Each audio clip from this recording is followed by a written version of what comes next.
आज का ये एपिसोड शुरू करने से पहले एक छोटी सी बात।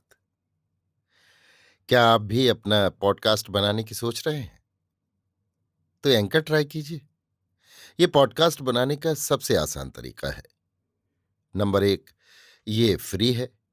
नंबर 2, इसमें कई सारे ऐसे टूल्स हैं जो आपको अपने फोन और कंप्यूटर पर रिकॉर्ड और एडिट करने की फैसिलिटी देते हैं। नंबर 3, आप अपने पॉडकास्ट को डिस्ट्रीब्यूट भी कर सकते हैं, जिससे इसे स्पॉटिफाई और दूसरे प्लेटफॉर्म पर सुना जा सके। तो डाउनलोड कीजिए फ्री एंकर ऐप या विजिट कीजिए anchor.fm पर अपना पॉडकास्ट स्टार्ट करने के लिए। ये तो थी एक छोटी सी जानकारी, और अब शुरू करते हैं एपिसोड का सिलसिला।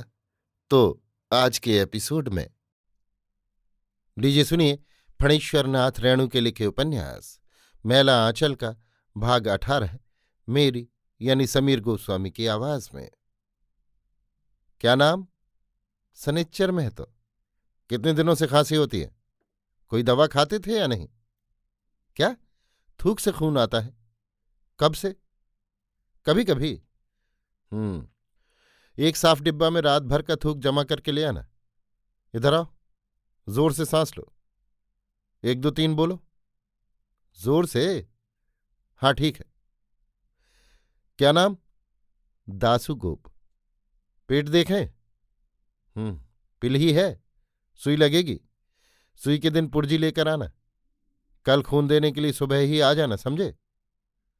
क्या नाम? निर्मला। डॉक्टर बाबू। एक बूढ़ा हाथ जोड़कर आगे बढ़ाता है, गिड़गिड़ाता है। हमारी बेटी है। आज से करीब 1 साल पहले भौमरा ने एक आंख में झांटा मारा। इसके बाद दोनों आंखें आ गईं। बहुत किस्म की जंगली दवा करवाए, लेकिन कोई फायदा नहीं हुआ। अब तो एकदम नहीं सूझता। भला की खूबसूरत है ये निर्मला। दूध की तरह रंग है चेहरे का। विशुद्ध मिथिला की सुंदरता। भौरे ने गलती नहीं की। आंखें देखें और आगे बढ़ाइए। आह, एक बूंद आई ड्रॉप के बगैर 2 सुंदर आंखें सदा के लिए ज्योतिहीन हो गईं। अब तो इलाज से परे है। डॉक्टर ने आंखों की पपनियां उलटकर रोशनी की हल्की रेखा भी खोजने की चेष्टा की। पुतलियां कफन की तरह सफेद हो गई हैं। वो सोचता है, यदि तूलिका से इन पुतलियों में रंग भरा जा सकता। हाँ, कोई चित्रकार ही अब इन आंखों को सुंदर बना सकता है, ज्योति दे सकता है। डॉक्टर बाबू, रोगनी कहती है। आवाज में कितनी मिठास है। बहुत नाम सुनकर आई हूं, बहुत उम्मीद लेकर आई हूं 22 कोस से। भगवान आपको जस दे। प्रकाश दो, प्रकाश दो। अंधेरे में घुटता हुआ प्राणी छटपटा रहा है। आत्मा विकल है। रोशनी दो। डॉक्टर क्या करे? डॉक्टर को भावुक नहीं होना चाहिए। घबराइए नहीं, दवा दे रहा हूं। यहां ठीक नहीं होगा तो पटना जाना पड़ेगा। हाँ, दूसरा रोगी। क्या नाम है? रामचलित्तर सा। क्या होता है? जी कुछ खाते ही कै हो जाता है। पानी भी। कब से? 7 दिन से। अरे 7 दिन से? जरा इधर आओ। जी, बीमारी तो घर पर है। घर कहाँ? जी, सरसोनी बिजलिया। यहां से कोस 10 है। हठात सभी रोगी एक ओर हट जाते हैं। खूंखार जानवर को देखकर जिस तरह गाय बैलों का झुंड भड़क उठता है, सभी के चेहरे का रंग उतर जाता है। औरतें अपने बच्चों को आंचल में छिपा लेती हैं। सबकी डरी हुई निगाहें एक ही ओर लगी हुई हैं। डॉक्टर उलटकर देखता है। एक अधेड़ स्त्री, भद्र महिला। कहिए, क्या है?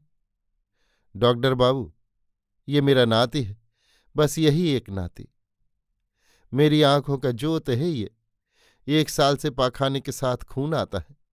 इसको बचा दीजिए डॉक्टर बाबू। ये नहीं बचेगा। घबराइए नहीं। इधर आओ तो बाबू। क्या नाम है? गणेश। वाह, जरा पेट दिखलाइए तो गणेश जी। गणेश की नानी दवा लेकर चली जाती है। रोगियों का झुंड फिर डॉक्टर के टेबल को घेर लेता है।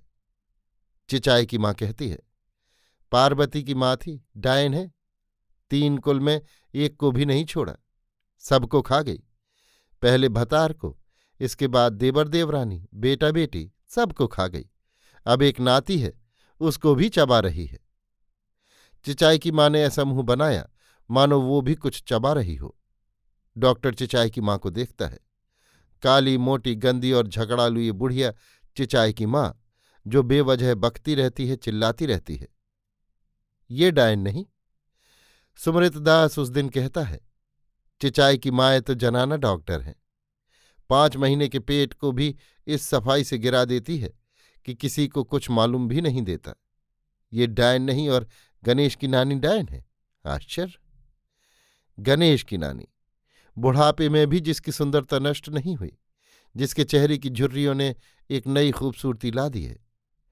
सिर के सफेद बालों के घुंघराले लठ, होठों की लाली ज्यों की त्यों है। ठुड्डी में एक छोटा सा गड्ढा है और नाक के बगल से एक रेखा निकल नीचे ठुड्डी को छू रही है। सुंदर दंत पंक्तियां। जवानी की सुंदरता आग लगाती है और बुढ़ापे की सुंदरता स्नेह बरसाती है, लेकिन लोग इसे डायन कहते हैं। आश्चर्य! कहाँ रहती है? इसी गांव में। कालीचरण का घर देखा है ना, उसी के पास। बैस बनिया है। कितना ओझा गुनी थक गया, इसको बस नहीं कर सका। जितिया परब की रात में कितनी बार लोगों ने इसको कोठी के जंगल के पास गोदी में बच्चा लेकर नंगा नाचते देखा है। जितिया परब यानी जीताष्टमी। गैनू भैंसवार ने एक बार पकड़ने की कोशिश की थी। ऐसा झरका बाण मारा, झरका बाण यानी अग्निबाण, कि गैनू के सारे देह में फफोले निकल आए। दूसरे ही दिन गैनू मर गया। रोज रात में डॉक्टर केस हिस्ट्री लिखने बैठता है। अभी उसके हाथ में काला आजार के 50 ऐसे रोगी हैं जिनके लक्षण काला आजार के निदान को भटकाने वाले साबित हो सकते हैं।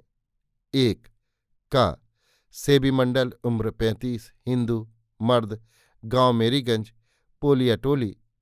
तकलीफ दांत और मसूड़े में दर्द, दतुअन करने के समय खून निकलना, मुंह महकना, देह में खुजली, भूख की कमी। बुखार नहीं।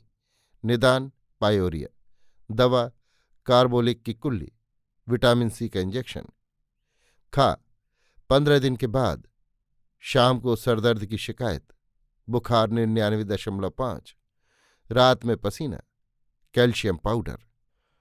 गा 5 दिन के बाद पेट खराब हो गया, बुखार 100, कार्मिनेटिव मिक्सचर, काला आजार के लिए खून लिया गया। घा अल्डिहाइड टेस्ट का फल, ++ काला आजार, चिकित्सा न्यूस्टिबोसन का इंजेक्शन। 2 का तेतरी, उम्र 17, हिंदू, औरत, गांव पासवान टोली मेरीगंज। तकलीफ हड्डियों के हर जोड़ में दर्द, कभी कभी नाक से खून गिरता है। बुखार नहीं। थर्मामीटर से देखा 99.5। भूख नहीं। रोग अनुमान गठिया वात।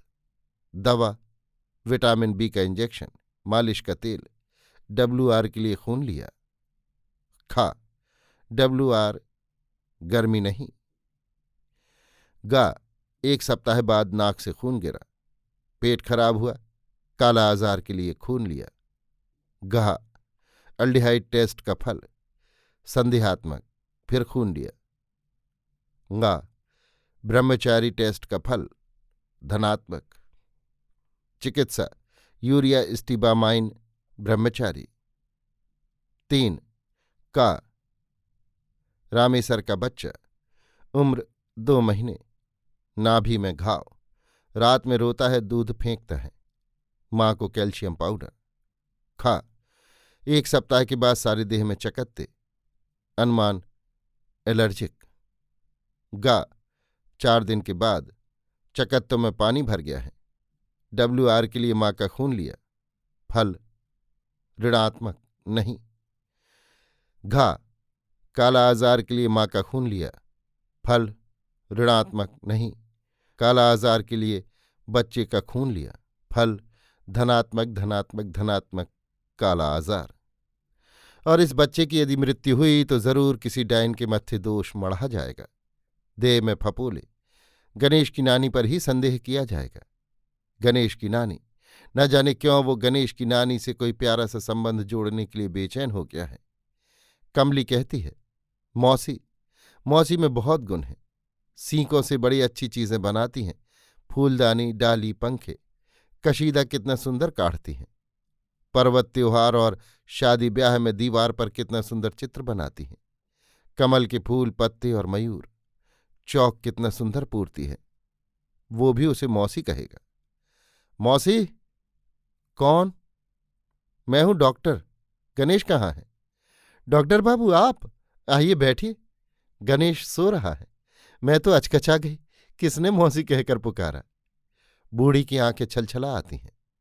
मौसी, सुना है तुम एक खास किस्म का हलवा बनाती हो। मौसी हंस पड़ती है। अरे दुर, किसने कहा तुमसे? पगली कमली ने कहा होगा जरूर। कमली कैसी है अब? इधर तो बहुत दिन से आई ही नहीं। पहले तो रोज आती थी। अच्छी है, अच्छी हो जाएगी। मौसी, एक बात पूछूं? तुम्हारी कोई बहन, माँ, बेटी या और कोई सहरसा इलाके में हनुमानगंज के पास कभी रहती थी? डॉक्टर अपने बेतुके सवाल पर खुद हंसता है। सहरसा इलाके में हनुमानगंज के पास? रहो, याद करने दो। नहीं तो क्यों, क्या बात है? यों ही पूछता हूं। ठीक तुम्हारे ही जैसी एक मौसी वहां भी है। बात को बदलते हुए डॉक्टर कहता है, मुझे एक फूल की डाली दो ना मौसी। उफ, सचमुच डायन है ये बुढ़िया। इसकी मुस्कुराहट में जादू है। स्नेह की बरसा करती है। ऐसी आकर्षक मुस्कुराहट। गणेश बड़ा भोला भाला लड़का है, बड़ा खूबसूरत। गोरा रंग, लाल होठ और घुंघराले बाल उसे नानी के पक्ष से ही मिले हैं। बड़ा अकेला लड़का मालूम होता है। मौसी कहती है, किसके साथ खेले?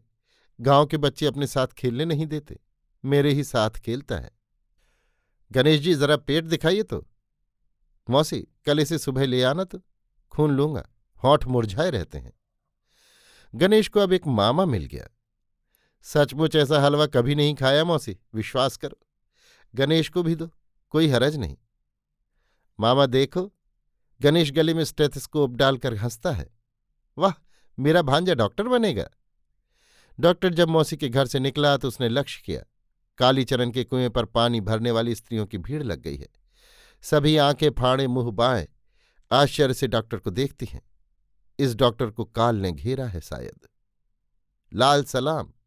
कालीचरण मुट्ठी बांधकर सलाम करता है और डॉक्टर को एक लाल पर्चा देते हुए कहता है, कामरेड मंत्री जी आपको पहचानते हैं डॉक्टर साहब? हाँ, कृष्णकांत मिश्र जी। आइए आइए, जरूर आइए। कमाने वाला खाएगा, इसके चलते जो कुछ हो। किसान राज कायम हो, मजदूर राज कायम हो। प्यारे भाइयों, तारीख को मेरीगंज कोठी के बगीचे में किसानों की एक विशाल सभा होगी। सोशलिस्ट पार्टी पूर्णिया के सहायक मंत्री साथी गंगा प्रसाद यादव सैनिक जी, परसों सभा है, आइएगा। लाल सलाम। अभी आप सुन रहे थे फणीश्वरनाथ रेणु के लिखे उपन्यास मैला आंचल का भाग 18 मेरी यानी समीर गोस्वामी की आवाज में।